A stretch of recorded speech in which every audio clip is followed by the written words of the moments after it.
A climate change crusade pioneered in Sydney may soon go global. Lord Mayor Clover is at a summit in New York, urging leaders from the world's biggest cities to consider an international Earth Hour.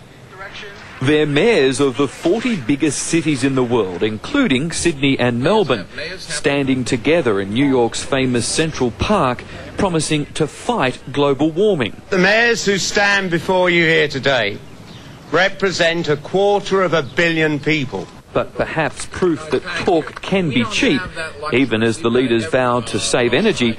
Just above them, the streetlights were still on in the middle of the day.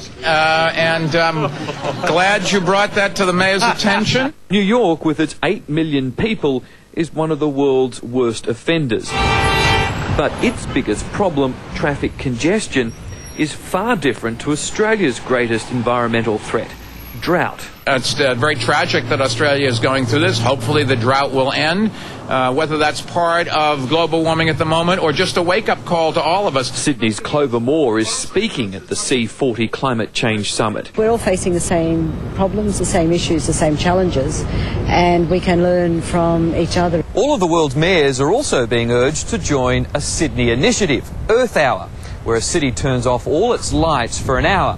In Manhattan, that would be quite an achievement.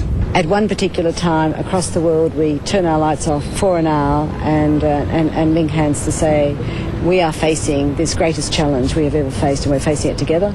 In New York, Mike A. Moore, 7 News.